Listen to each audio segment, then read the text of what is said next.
Welcome back to my channel পি&ডে vlog.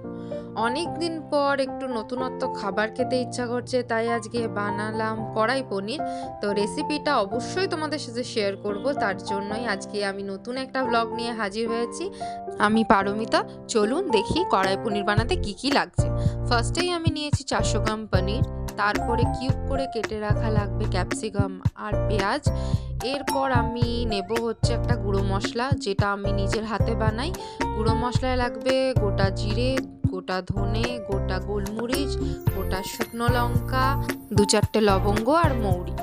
আর আমি এটা যে পেস্টটা বানিয়ে রেখেছি, এই পেস্টটা হচ্ছে একটুখানি পেঁয়াজ, দুটো টমেটো আর কিছু রসুনের কোয়া দিয়ে আমি ফার্স্টে একটু ভাপিয়ে নিয়েছি, নিয়ে এটাকে ব্লেন্ড করে রেখে দিয়েছি। তো এরপর আমি পনিরগুলোকে ভালো করে ভেজে নেব, সাদা তেলে হালকা ফ্রাই করব, যাতে ভেঙে না যায়, সাবধানে করতে হবে। এরপর কিউব করে কেটে রাখা ক্যাপসিকাম আর পেঁয়াজগুলো আমি সাদা তেলে হালকা করে ভেজে তার মধ্যে একটু কাশ্মীরি লাল মির্চ, লঙ্কার গুঁড়ো নর্মাল, আর ভেজে রাখা যে মশলাটা আমি তৈরি করেছি ভাজা মশলা, সেই মশলাটা দিয়ে দেবো। আর প্রত্যেকটা স্টেপে কিন্তু অবশ্যই নুন দিতে হবে ভাজার সময়। তো আমি প্রত্যেকটা স্টেপে নুনটা দিতে ভুলে গেছিলাম, তো আমি পরে লাস্টে অ্যাড করেছি। আপনারা কিন্তু অবশ্যই নুন দেবেন। এর যেই পেস্টটা করে রেখেছিলাম পেঁয়াজ, টমেটো, রসুন দিয়ে, সেই পেস্টটা আমি এখানে ব্লেন্ডার থেকে ডাইরেক্ট ঢেলে দিলাম। এবার আমি ভালো করে মেশাবো। অবশ্যই মশলাগুলো ভালো করে কষিয়ে নিতে হবে, তারপরেই এটা দিতে হবে। তো আমি ভালো করে নাড়াচাড়া করার পর এটার মধ্যে এইটাতে লেগে থাকা যে মশলাটা আছে সেটা একটু জল দিয়ে আমি এর মধ্যে দিয়ে দেবো। তো ভালো করে কষানোর পর আমি জলটা দিয়ে দিচ্ছি। এবার আস্তে আস্তে ব্লেন্ডারে লাগা যে মশলাটা আছে ওটাও একবারে লেগে যাবে কাজে, তার জন্য আমি এবার ভালো করে এটাকে মেশাবো। আর ঝালের জন্য আমি 4-5টা কাঁচা লঙ্কা চিড়ে দিয়ে দিয়েছি, যেহেতু যদি অনেকে ঝাল খায় বা আরও বেশি ঝাল খায়, কম ঝাল খায়, তো যাদের যেরকম ঝাল লাগবে তারা সেরকম মেখে নিয়ে করতে পারবে বা খেতে পারবে।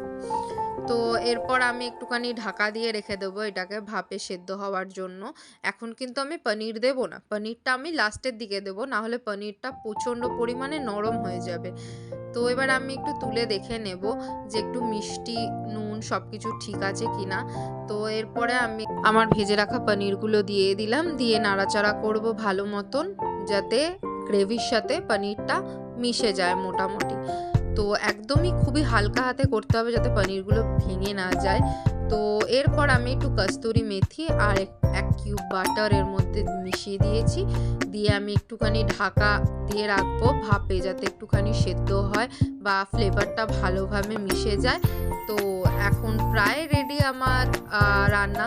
আর আপনাদের কাছে ধনেপাতা থাকলে অবশ্যই লাস্টে ধনেপাতা ছড়িয়ে দেবেন। আমার কাছে ছিল না আজকে বাড়িতে ধনেপাতা, আর যদি ফ্রেশ ক্রিম থাকে তাহলে অল্প করে ফ্রেশ ক্রিম দিলে আরও টেস্ট বেড়ে যাবে। তো অবশ্যই ট্রাই করুন আমার রেসিপিটা। যদি ভালো লাগে অবশ্যই like, comment, share and subscribe করবেন। থ্যাংক ইউ, দেখা হচ্ছে পরের ব্লগে।